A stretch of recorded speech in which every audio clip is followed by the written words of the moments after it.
Welcome to After Dark at the Fixed Ops Roundtable, featuring Cara Delane and Ted Ings. This episode is brought to you by BG Products, partners beyond products. And now for your hosts, Ted Ings and Cara Delane. Welcome, everyone, to the Fixed Ops Roundtable After Dark. And Ted, look at all of these people. Cara, we got them all to dress up, so we accomplished our mission, so congratulations. Hey, welcome, everybody. We got an amazing show. Look at the lineup we've got tonight. All superstars, all A-listers, and Sean Kingery is here. Brooke Furness is here. Ron Overs from Fixed Ops Magazine, the publisher, is in the house tonight. Tully Williams is here. Is that Joe St. John? You're muted, Joe. We can't hear. I know. I didn't want you to hear how loud I was shouting because that's how fired up I was.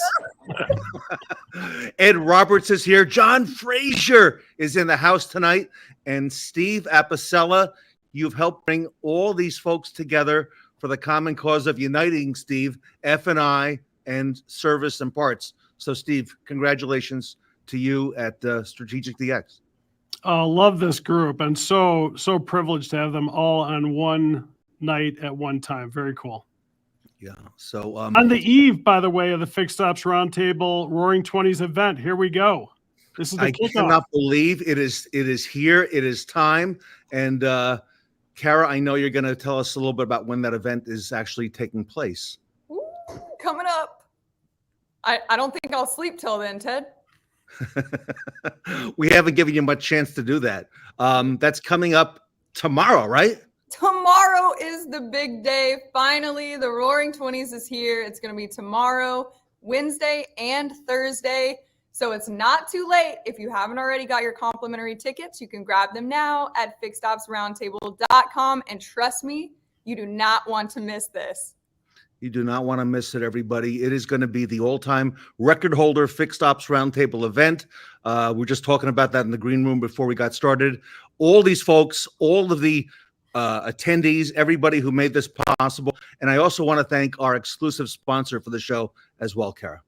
Yes, BG Products, Partners Beyond Products. Thank you so much for always sponsoring everything we do with the Fixed Ops Roundtable. You make Fixed Ops a better place.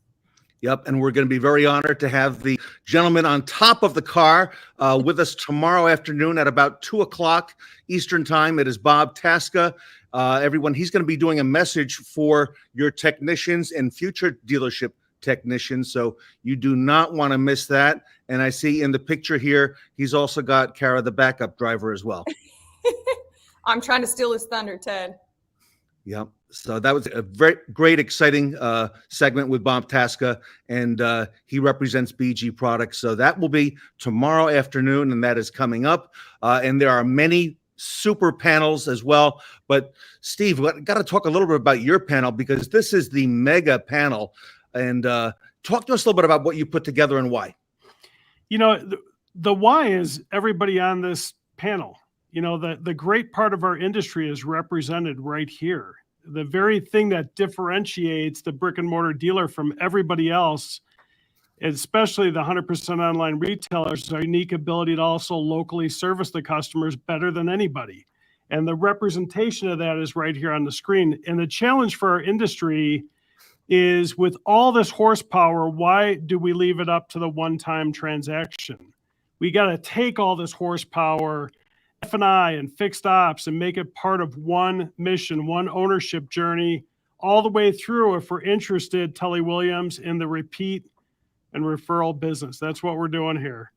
And our contribution is a part of that, is to leverage technology, not to replace people, but to remove the longstanding pain points to make the in-person engagements that much more frequent and that much better.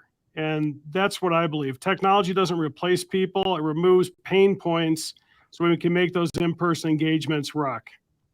And Steve gave up the reins for this panel. This panel will appear actually on Wednesday at the Fixed Ops Roundtable at about 2:15 in the afternoon. And Joe St. John from AutoFi stepped in as the moderator. And Joe, we are so grateful to you. Talk to us a little bit about the panel, what's coming up, and how you navigated that, because that's amazing. Yeah, I got to say, Ted, the amount of big brains on that panel was overwhelming, right? Like trying to wrangle the streams of thought that were flying and the knowledge bombs that were getting dropped left and right made it a very, very tough panel to wrangle. What I can tell you, though, is that the information being laid out there was unbelievably valuable. I don't feel like there's ever a chance that I walk away from one of the Fixed Ops Roundtable where I don't feel like I got a tremendous amount of value in understanding how to think about this business, how to execute effectively, and how to go make meaningful changes that actually drive our industry forward. And that's what this is about, right? Steve Apicella just said it perfectly. This is about, it's like my favorite superhero, right? To quote my good friend Mike Lutzke at the NADA Dealer Academy, when you take technology and a human and you add them together, that's how you get Iron Man. And that's what this is actually about. And so I am unbelievably excited to be part of it. I'm unbelievably honored that I get to spend time with these geniuses talking about this business. And I'm super fired up to be here hanging out in a silly hat in the evening after dark with people I really enjoy. So thanks for having me, Ted. Well, Kara, I'm thinking that since we rarely get Joe St. John on the After Dark show, that Joe, why don't we have you moderate tonight and kind of take us through and talk to all of these wonderful people and, get the ball rolling as far as what we can expect at the event. Well, yeah, bro, let's do this. Let's go. Modern retailing. So what are some of the topics, Joe? And, Tully's been talking about bringing F&I and service together. Ed's doing a fantastic job down there. Ron has been watching, and Ron has been in a past life in the F&I realm as well. So kind of take us through it, Joe. Yeah, so I want to kick it off to my man, Steve Apicella, for a moment, right? Like, Steve, you are, I think, the voice of voices out there today talking about how we move this industry forward and how we get from this, dualistic F&I service thinking to a world where we get past that, where things are tell us your vision, Steve. This is your moment. Put it out there for us. What should we be as a business? Let's go. It is people first, but it's process too. Think about F&I. F&I is such a critical financial work center for every dealership. And it adds to the value of the customer's ownership experience and adds to their loyalty back to the dealer. And with all those things being true, why does our great industry leave all that value to just this tiny moment that we call the F&I menu presentation? It's ridiculous. We're limiting ourselves. And the reason why is process is missing. There's a process during the car sale, the F&I menu, to sell F&I products. And then if a customer in that tiny moment either doesn't purchase everything that they wanted to or doesn't purchase anything at all because of time and funding or fatigue constraints, our industry says that's it. Opportunity missed. And that's ridiculous. We have to evolve way beyond that. But that also includes things like this distance that exists between sales and service. Every dealership runs sales and service like two separate departments. Many times they don't like each other. And the problem with that is, to the consumer, it feels like the journey and the transaction ends when they buy a car. And we're missing all this value that's on the screen, and it's so highly represented when all we have to do is connect the disconnected parts. We can keep refining the sales process. We should. We can keep. I'm going to bounce over to the Tully service then. process. Tully, you're a innovator in this space that is kicking down doors and bringing those processes together. Tully, tell us what you're doing, man. Think about this. Why would we ever want to have parts and service not together? That's why we call it fixed. Here we go. In this industry, what do we want? Sales and service as one. We are in the what? Repeat and referral business. We want to sell great products that we would sell our family members. Why would we not want to have the sales and service as one team? We sell it, as Steven says, in that little cubicle, but the service department supports and then increases, maybe even sells more items on the driveway. Why don't we want these people to work together? Instead of saying, you bought what? Instead of, oh my God, you bought that. Oh my God, that's what we want. VSCs and maintenance, that's what drives the fixed ops. I want to kick it to Brooke Furness. Let's talk facts, not feelings. Give us the facts about what's happening out there. Well, I can definitely do that. So thank you very much there, Mr. Joe St. John. Love it. Love it. No, it is so true. And exactly what everyone has just said here. And it is, if we don't work together, we're never going to take the next step. And I want to go back just real quickly, something that Tully has said earlier, and I have said this so many times since Tully has said this, is I love the fact that Tully has his office right next to the F&I director. So anyone that's not doing this, please do that, because that's just another way that we can work together. And that is a fact. You can work together, because how do you know what someone, just a better way to communicate. Another thing is, if you're not tracking what is going on, how do you know? How do you know if you're tired? If you're not tracking tire sales, that customer is not coming back. We're so focused on, oh, well, I sold something. Well, if you sold something, it's the service, it's the fixed ops, it's the parts. That customer, that's what's important. Both are very important. Don't get me wrong. They're both are very, very important. But we can't just focus on, hey, I sold this, and then, oh, I hope they're going to come back. No, both teams have got to work together, and we've got to focus on the customer lifetime value and stop pumping money in, because it takes so much more money to, oh, I'm going to go back and get a brand new customer. No, focus on retaining that customer. Exactly what Tully said, exactly what Steven said, exactly what everyone else is going to see on here. So without taking everyone else's thunder here, but we've got to focus on the customer lifetime value and stop pumping in to say, oh, I'm just going to keep go after this new customer and this new customer. No, work together, work as one, work as a cohesive unit. And Roberts, this is I feel like you're one of the innovators in the space of creative ways to keep that customer in the house, right? You're out there coming up with new ways, whether it's a van taking service to customers that you're driving through your neighborhood so your neighbors know you got it. You're constantly looking for new ways. You got a restaurant attached to your dealership, right? Tell me about how you are coming up with creative ways to link this cycle between the digital experience online, the F&I experience, the digital experience and service, how it all comes together. Ed, talk to us about it. It all comes together because we're truly one business. When we're inside the business, we look at it. Well, we got the sales department, we got the F&I department, we got the used car department, we got the service department, we got the parts department. It's all one business. To our customer, it's one brand, it's one dealership, it's one store, and all those elements has got to tie together. And we're constantly infighting inside of ourselves, and it just brings everybody down. And then when the education is not there, because we're infighting, and the education is not there of the products that are sold, then the easiest thing for the advisor to do is to tear apart the product, not to tell them that they don't understand what they sold or what they bought or how to process it. So it's easier to tear apart the product, and then ultimately leads to a lesser opportunity to reclose that. We're declining the ownership experience when we do that. And Ted, you have done a phenomenal job. You brought everybody with some passion tonight. The passion is bleeding over. Hey, to quote my good friend John Fairchild in the chat right now, Sean Kingery. So let's flip it to you, man. Technology is changing the game out there in the world of fixed ops. Running lots of fixed ops like you are. Talk to us about how you're seeing this customer experience being improved and what you think dealers can do today to make that impact. Again, what this brings a tool to F&I or to the service drive that we no longer, and we've talked about this is our third, fourth, fifth panel, whatever it is together, that a tool that you actually give a process to your service advisor not to start on a bad foot. Like, hey, what'd you buy? I know you bought it from us across the wall, across the way. And again, I'm going to jump off of Brooke's point. Guys, if we could sell service contracts, what's the number one thing? On Friday night, I'm in a meeting with 3 dealer principals and 2 general managers, and it was a great meeting. And we're sitting and talking. Guys, we're in a used car market now. There are no used cars or no more new cars. There are lots that have 0 new cars on them. If we aren't retaining used cars and we're not retaining those customers by selling service contracts, we're missing it.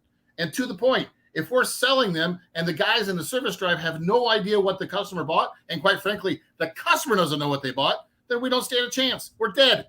We're dead from the get-go. And here, again, no different than, hey, Brooke, you're going to get mad and everybody cares you're going to get mad at me. Guys, a woman decides in the first 30 seconds she's going to kiss you in a date, right? Well, guess what? The first 30 seconds on the service drive is the customer decides what your survey is. And if you start by saying, I don't know what you bought, you tell me, guys, you're dead. You're dead from the get-go. You know, if I can jump in, Sean, and everybody, I love that. I see this happening on service drives all across our country, and this is kind of the point of the panel and the point of Fixed Ops Roundtable. Is it's not about how great you're doing at your dealership, is how great is our industry doing. And this is a major Achilles heel. If a customer intuitively comes back and says, hey, I bought my car here, I bought some F&I products, and I need service support, and your service advisors say, what products did you buy from us? That's it. You got the black guy. Whether the guy from the start, it's a horrible deal. And then the seeds we plant in the future. The next time that customer's in the F&I office, what are they going to do in the F&I menu presentation, or what are they going to do on our app to buy products after the sale? They're going to be like, that sucked. I'm not buying that again. I've been through that one time. I'm not doing it again. We're doing it to ourselves. This is a great industry. I don't believe everything's wrong, but we're missing these lifetime value moments. And we've got to capture them, not as individual dealers, but as an entire industry. That's what we must do. Let's go to Ron Overs now, right? The voice and news media of the fixed ops world. So Ron, I know you're spending a lot of time thinking about it and researching it and speaking to dealers and speaking to everybody in the industry. What sort of trends are you seeing that's in our industry that are pushing us this direction that you think are positive signs of the world to come? You know, I think there's a lot of positivity going on right now. And I think it starts with holding vendors accountable for making their products work. And I think many, many people have signed up for some great products that we were going to double their business. And, they showed them a decadized sheet that said over the next 10 years, you'll be a billionaire if you'll use my product. The reality is we've got to make it blocking and tackling work today. And so I think what we're finding is through groups like this and all of Ted's, efforts the next 4 or 5 days, bottom line is hold your people accountable and hold your vendors accountable for what they promised you in that wonderful 30-minute presentation they made you that you nodded and said, sure, I'll take one of those. So I think that's part of what we see. I think I have a lot of conversations with that because obviously he's close by and easy to text as well. Great sounding board. We're talking about this whole concept of back and forth with the F&I, not allowing the F&I to tell us what they're selling. The job is ours to say, we're the service department. Here are the retention products we want you to sell. Specifically, let's talk about EVs. On an EV, we say, oh, let's sell a service contract. Well, that's great, but if they don't come back but once every 2 years for a problem, what's that service contract do for retention? How about including, an alignment with every car for the next 3 to 5 years, where they have to come back once a year for a free service like that? It's going to extend the life of the tire. It's going to keep the relationship solid with your customer. Let's find products like that the customer needs, number one. And number two is we'll drive them to your service department even when the car is running perfectly fine. So it's a fun time right now in fixed ops, and there's some real excitement out there with what's going on. And it's got to be customer focused because customers now are buying cars directly from the manufacturer in many cases, right? I mean, you just dial on, Ford sells you a Lightning, Ford sells you a Mach-E, General Motors sells you a Lyric. Then you decide as a customer what dealer you want to pick it up at. The whole dynamics are changing, and we need to be on top of this. So there's one person on this panel that is definitely after dark, and that is John Fraser. It is very dark where John Fraser is. So I want to flip it over to John Fraser now to get your take. I mean, boots on the ground inside of a dealership every single day, running one. Talk to us about how you're solving this problem that I think is plaguing our industry within your environment, and how do you think that dealers find their way forward? I think finding our way forward in this area of our business is all about making it easy. I actually pulled up a picture. We got to hit the easy button. I think every dealership should have an easy button, and all of these things. There you go, Tully. All of these things we're talking about, they're great and fine. And on this panel and in passing, it's all easier said than done. I'm teaching my guys to write service intentionally. We have to do this customer service thing that we do day in and day out with intention, and to make that process seamless from the point of sale to F&I to the service drive, we have to be intentional about it. And I mean, dealers need to bring back the sales to service handoff.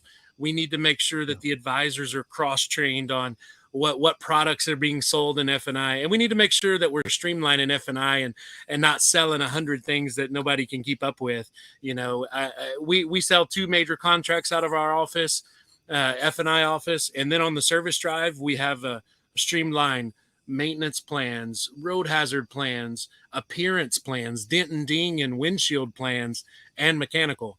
And all my guys are very aware of that, and they make that process very streamlined and easy for the customer to make sure they're coming back. So I say hit the easy button. So Steve Apicella, you're incredibly passionate about this, and I want to. This is like the ultimate Steve Apicella tee up right here, right? Because the service walk is what I was taught when I was selling cars, and I did it every time. And service advisors help close deals for me. But today we live in a world where some customers are facing off digitally, right? Some customers are coming through different ways.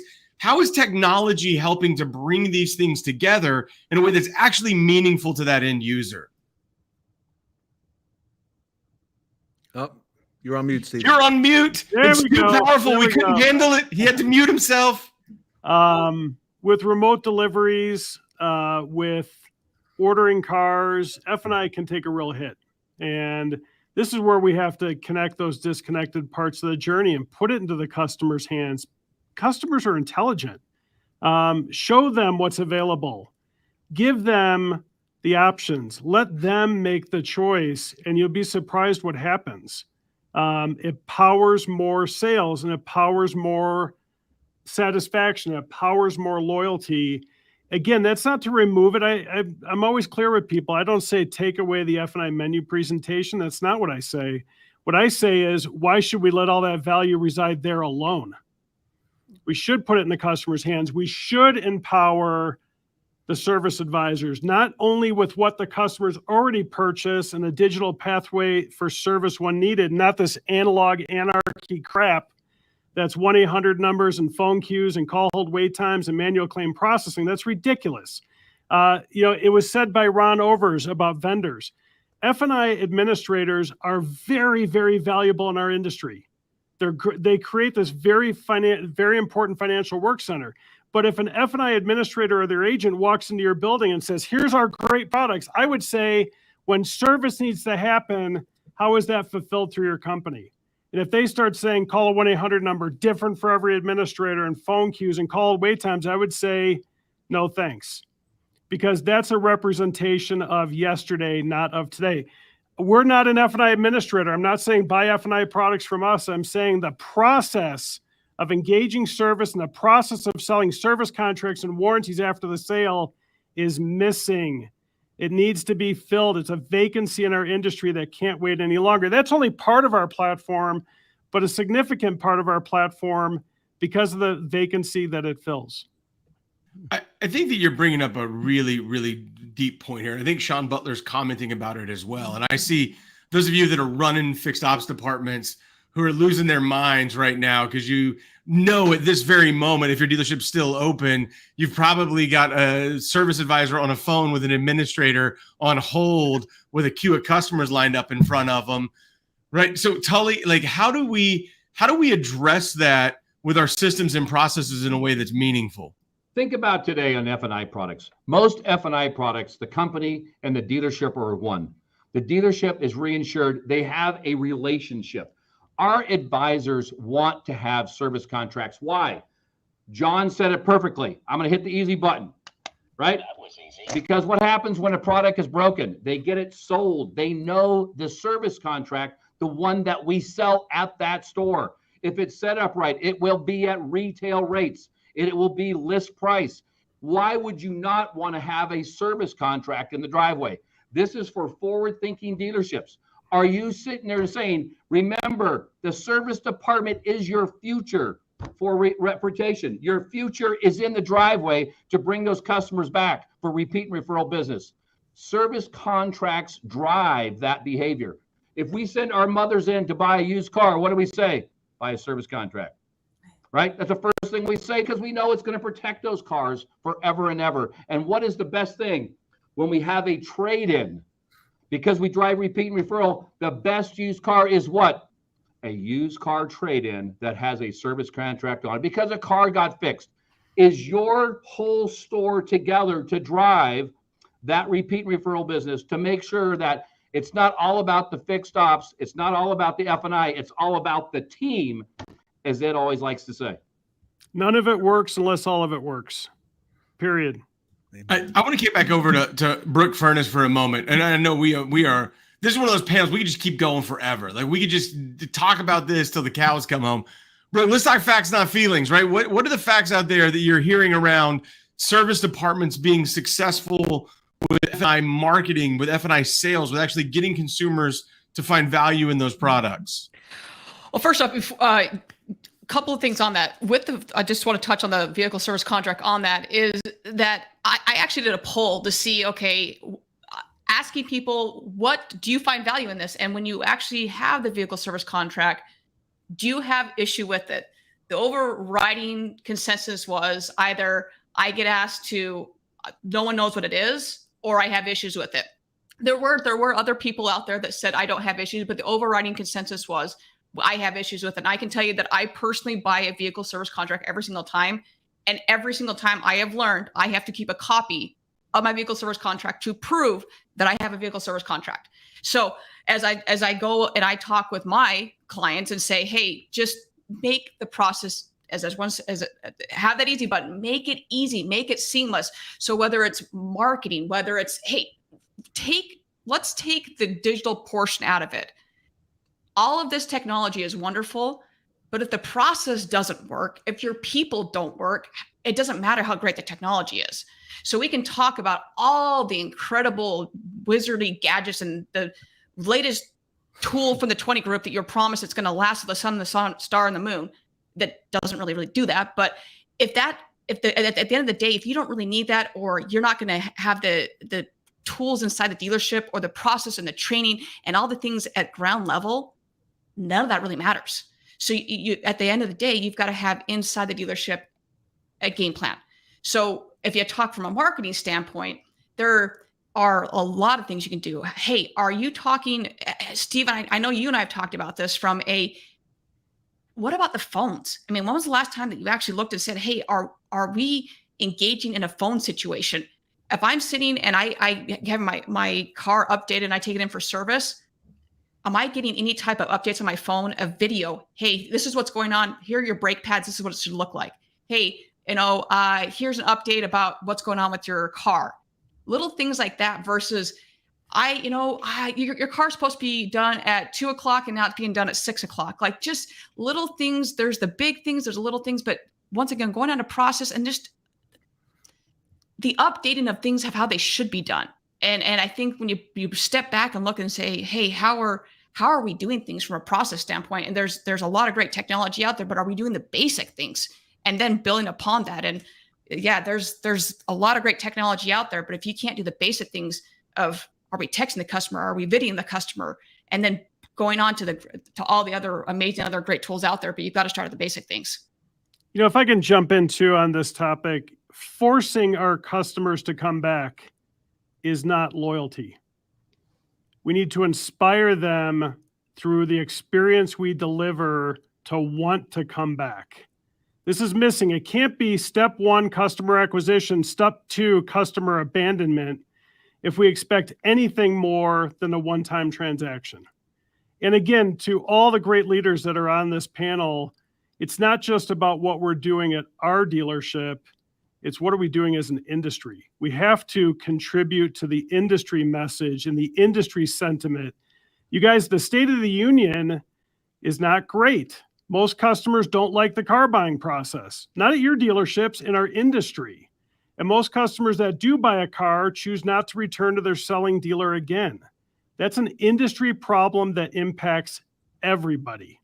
And this is something that we all have to contribute to, whether it's technology, whether it's leadership, whether it's process. All of those things are required if we desire anything more than a one-time transaction. All right, we got like a few minutes left, so I'm going to go around the horn and I'm going to ask one question. Everybody gets to answer it. You ready? How do you inspire retention at your dealership? We'll start with Fast Eddie Ed Roberts. How do you inspire retention at your dealership? The inspire retention at a dealership, we have to change the customer's experience. It has to be seamless for them. Love it. That's the type of answer I want. John Fraser, you're up next. In the dark, after dark, in the dark. John Fraser. Man, you just got to make it feel good. Human nature is to keep repeating things that feel good. And so you got to make service feel good. Love it, man. Love it. Sean Kinry, up to you, man. Mr. Fairchild, I love him. It's simple as this, guys. There can be no silos in a dealership, no silos between parts and service, no silos between service and sales. There can't be a silo with a client either. You have to know what you sold, what they have. You have to be on top of it. You have to give the tools to the advisors to make this succeed every time. Love the speed round. Sounds like a great answer. Ron Overs over at the Brain Trust. What's the key? The key is to make sure they know you care. I don't care if it's a customer, a service advisor, a technician. They got to know that you care more about them than maybe you do yourself. Just I love it, Ron them, Overs. do a job for them. All right, Tully Williams, what's it going to be? It starts with our people. The culture at your store must believe in retention. It starts there. The customer experience is number 2. I'm going to say it one more time. It starts with your people, and then your people will provide that great service. It's like Herb Kelleher from Southwest said, happy employees equal happy customers equal happy shareholders, in that order. Brooke C. Furness, give us the facts. How do you inspire retention? Lead with empathy. Love it. All right, Steve Apicellis, Strategic DX, bring us home. How do you inspire retention? If your dealer experience is one continuous, desirable ownership journey before, during, and after the sale, then we're on the right track. Ted Ings, it has been an honor to call this fight. I have had so much fun here. Thank you so much for these amazing panelists, and thanks for having me as your official moderator. Well, a little advice for all the A-list panelists on here. Whenever you are on a panel, anytime in the future, and you've got Joe St. John with you on that panel, you turn over the reins to Joe St. John, because he is one of the all-time great moderators, and you want to make sure that your audience takes full advantage of Joe St. John. So, Joe, thank you so much on behalf of the Fixed Ops Roundtable. Thank you, Ted. I really appreciate it, man. So I'm going to stay on message tonight. We've got a Fixed Ops Roundtable Roaring 20s starting tomorrow morning at 9 o'clock Eastern Time. We're kicking off with the great Tully Williams, and Tully Williams is going to have a keynote. Tully, it's going to be on marketing, and you've got a partner for that keynote. Tell us a little bit about that. We're so excited. So we're talking about, is your department set up to succeed? Most advertising agencies are designed for sales.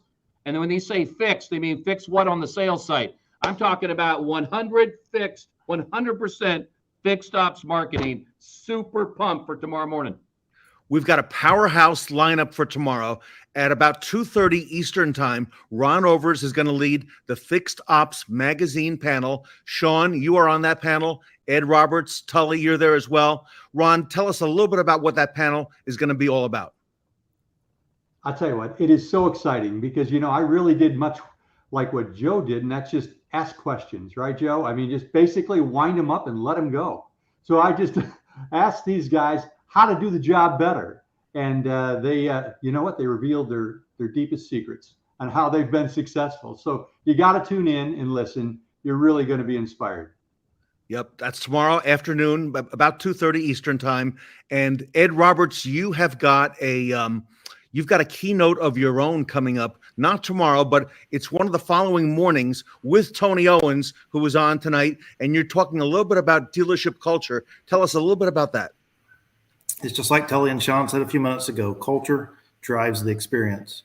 And so we're all culture driven. That's it's what the culture is. Good culture, good employee experience, great customer experience. Poor culture, poor employee experience equals poor customer experience.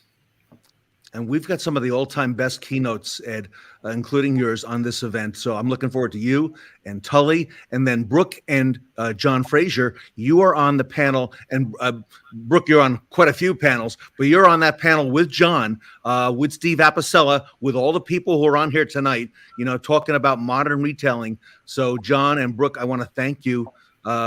And that's going to be that's one of the highlights of the event as well. There's so many highlights. And Kara, the folks here are dressed up because they kind of followed your lead the last couple months, all through the summer, wearing these dresses, wearing the wigs, the pearls.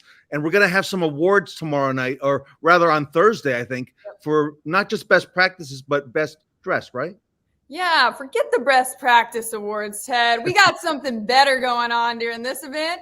And it is the best dressed. So hopefully all of these people on here tonight have posted a photo on their social media and tagged you, because I haven't got a tag from any of them other than Brooke. So if you're watching tonight, all the speakers, all the panelists, all the attendees, you can be in our best dress contest. All you have to do is post a picture of yourself in your Roaring 20s gear on your social media and tag Ted or myself in the morning in the next 3 days to be in the running for the best dress contest. And if you're one of the winners, you'll get a Nordstrom's gift card, or you can, of course, donate it to charity, and hopefully you choose LLS. Wow. So we are going to have best dressed awards, and you just heard the instructions on how to do that. Nordstrom gift cards, by popular demand, was the overwhelming choice of everybody. So we're going to go ahead and do that. And yes, we will also have a charity at this event. I will let that charity speak for itself starting tomorrow morning, and that's going to continue on through our November event. So excited about that. And Kara, tell us again how we get those tickets, in case anybody possibly hasn't heard over the last couple months how to get them. Grab them now because they're complimentary, guys, at fixedopsroundtable.com. It starts tomorrow at 9 a.m. Eastern time, so do not miss it. Get your tickets now. Share this link with everybody so everybody can join in on the Fixed Ops Roundtable Roaring 20s. Wow, I love it. So everybody, I want to thank you from the bottom of my heart. You've done an amazing job with this event, and it's, you know, due to all of you and all of your hard work to to bring it all together. And thank you for saying yes. When I would text Ed, I say, Ed, how about one more panel, right? And by the way, that has resulted in things such as Ed being on the interview with Chris Walsh, the president of Reynolds and Reynolds, and Chris Walsh taking Ed's lead, okay, and talking to us about a local dealer who's near a hospital and installing kiosks at that hospital so that the customers have the convenience of service drop-off and delivery, employees who work there. So all these out-of-the-box things that came up as a result of, folks like you being, on the panel. So just amazing stuff. So thank you to everybody as well. Thank you. Thank you, Ted. Thanks, Ted. Thank you. It's going to be a great week. Yep. Thank you, everybody, for joining us tonight. The mega panel, Ted. Tonight was fun. Hopefully we get you back on the After Dark show. But on behalf of myself and Ted Ings and our mega panel tonight, thank you, everybody, for watching. And get ready for tomorrow. We'll see you all at 9 a.m.